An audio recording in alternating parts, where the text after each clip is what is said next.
On January 15th, the Catholic Church remembers Saint Paul of Thebes, also known as Saint Paul the Hermit, whose life of solitude and penance gave inspiration to the monastic movement during its early years. Surviving in the Egyptian desert on a small amount of daily food, Saint Paul the Hermit lived in close communion with God. Before the end of his life at age 113, he met with Saint Anthony the Great, who led an early community of monks elsewhere in the Egyptian desert. Saint Paul of Thebes was born in Egypt around 227 in the Thebaid of Egypt. Left orphaned at a young age, he suffered much because of a greedy relative over his inheritance. From a very young age, Paul was gifted in learning and filled with a deep love of God.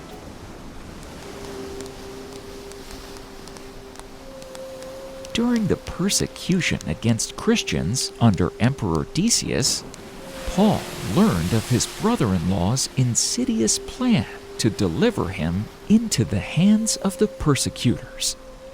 And so he fled the city and fled into the wilderness.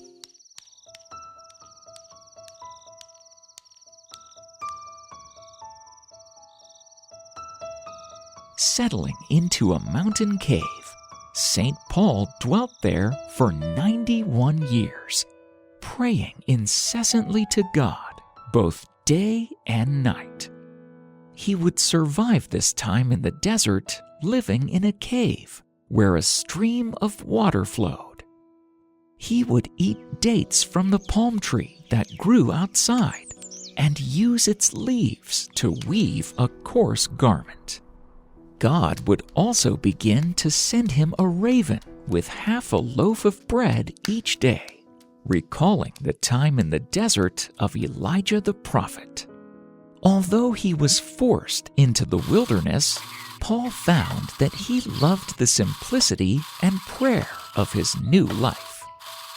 He never returned to the outside world, even after the persecution ended. His hermitic way of life inspired people who were seeking a deeper relationship with God through isolation and spiritual discipline.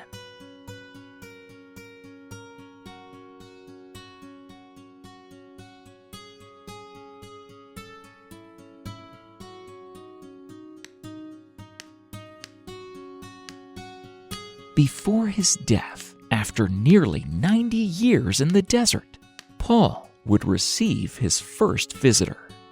Saint Anthony the Great also lived as an ascetic in the Thebaid desert.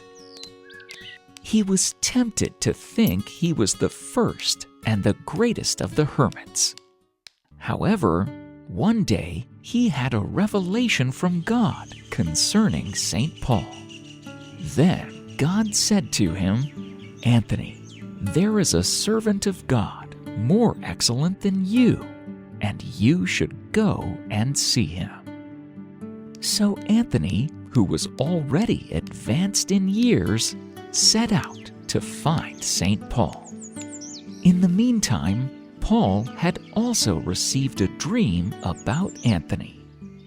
The account of Anthony's travel given to us includes some fantastic events that happened to him during this search that in one way or another symbolize the trials, both physical and spiritual, of the desert. Once he found Saint Paul, Anthony fell on the ground before the entrance to the cave, and he asked to be admitted. They greeted each other by name, though they had never met. They embraced and prayed. A raven flew in with a whole loaf of bread. When this occurred, Paul said, "God has sent us our dinner." Each day For the previous 60 years, the raven had brought him but half a loaf. Paul knew that he was close to death, so he asked Anthony to return to his own hermitage and bring back a cloak that Anthony had received from the bishop Saint Athanasius. Anthony was amazed by Paul's knowledge because he had not mentioned the cloak, and Athanasius had not been born when Paul left the outer world. Anthony hurried off to fetch it, but Paul was only trying to soften his guest's sorrow. He did not really need a garment, but wished to depart from his body while Anthony was absent. As Anthony was returning back after a few days, he had a vision of a host of angels, with companies of prophets and apostles, and amid these was Saint Paul climbing the steps of heaven. He knew this meant Saint Paul's death, and weeping, he hastened to reach the cave. There, he found Saint Paul's lifeless body kneeling in prayer, his arms outstretched, and his face lifted to heaven. He wrapped the body in the robe Saint Paul had requested and carried it outside, chanting the hymns and psalms of Christian tradition. He had no means of digging a grave and was really too weak for health. That's when 2 lions came running across the desert towards him. They knelt by the body of Saint Paul and roared lamentations. They started digging a grave with their paws. They then came to Saint Anthony for his blessing. Anthony prayed, "Lord, without whom no leaf lights from the tree, nor a single sparrow falls upon the ground, give unto these even as thou knowest."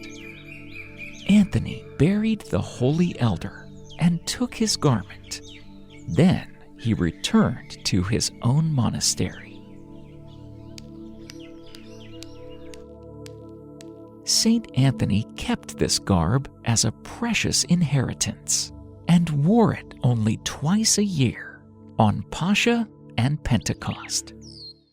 Saint Paul of Thebes died in the year 341, when he was 113 years old.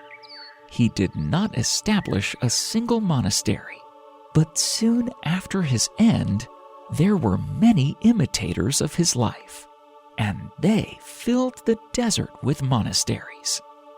Saint Paul is honored as the first desert dweller and hermit.